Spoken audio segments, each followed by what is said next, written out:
hey, I should be writing, but there is a need for physicality, for movement. And one of the best things to do for physicality and movement, besides just going to the gym, is playing piano or musical instrument. By some great good fortune, I have a very good piano, and by great good fortune, I mean I am spectacularly spoiled. I was raised by my grandparents, and you know how that goes. Yes. So this is a Korg LP 380, and it has very nice touch-sensitive keys. Of course, I would love to have an actual upright or a grand, but this is more than I deserve. Right now, I'm actually in my gym clothes, and I thought that it was fitting. I thought, should I put on something nicer since I'm going to be playing classical music? The point that I heard, this is a terrible angle, I'm sorry, a while back, was I was rooming with this fellow from Taiwan. He had a really great acoustics in this one small room in this really grungy apartment. Not apartment, but like condo type deal. Anyway, one day I was doing what people do when they don't have internet, listening to the radio, and I'm not a huge fan of NPR, but it was on. And the good thing about NPR is, despite some of the political is that they do talk a lot about classical music, and they are kind of got a good artsy feel going to them. So that particular morning, I want to say it was around 2013, 2014, some fellow came on talking about how Bach is good at mental hygiene.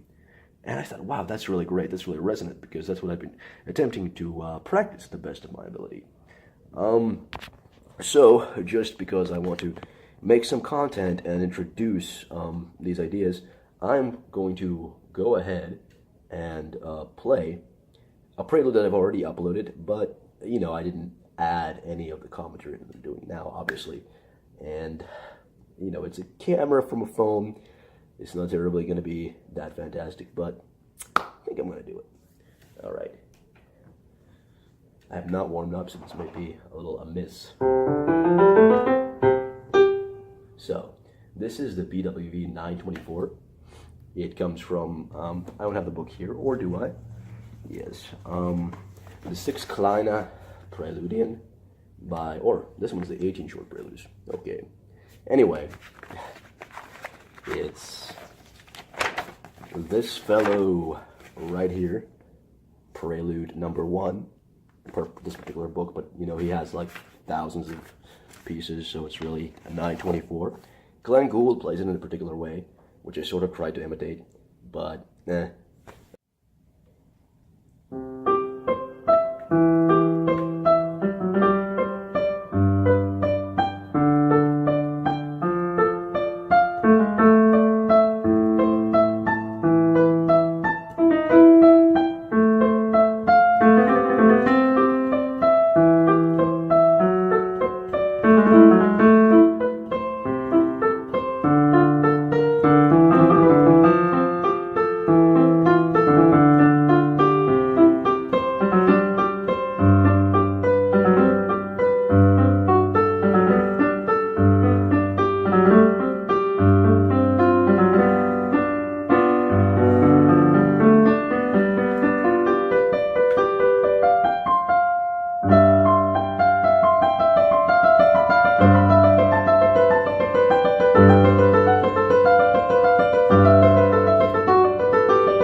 so I'll run through that when I start out, a day of practicing music, among other songs. Like, you repeat what you know, and I guess a good flow going and good mental hygiene, because it's so logical and so pretty and stuff.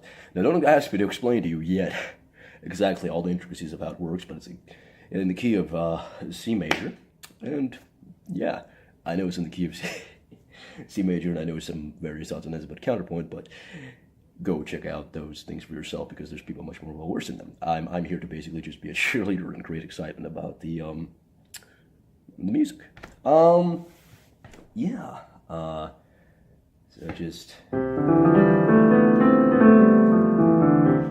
As I was saying in the Gnusiness video, violin yoga and stuff, same thing applies to piano or any other instruments. It's just that I found that violin better suited because it involved more of the body than just the fingers. And yeah, sure, you have the posture and the arms, but the violin, there's a whole other animal there.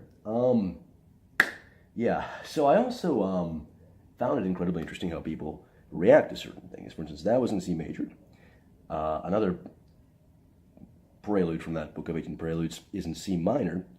And so I was playing it, the excerpt of it that I know for a friend. Let me play it for you here real quick.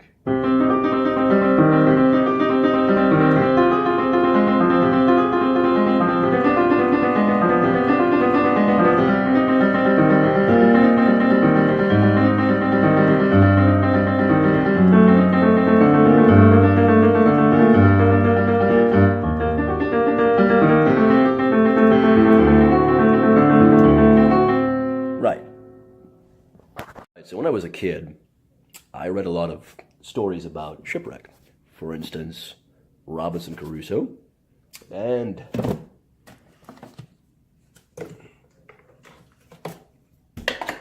the Swiss Family Robinson. So that last C minor piece that I played evokes for me struggle, the struggle of being in a shipwreck. Now, my friend, when he came over, thought that it was like a stereotypical villain because it does kind of sound a bit foreboding and perhaps some could say neurotic. But to me, I find the classical imagery that I derived from having an acquaintance with those works and having them deeply ingrained in me through childhood experiences and things to be a better thing. I mean, caricatures and things are fun, but that's kind of what I was driving at in my Classics in the True Way thing that I uploaded.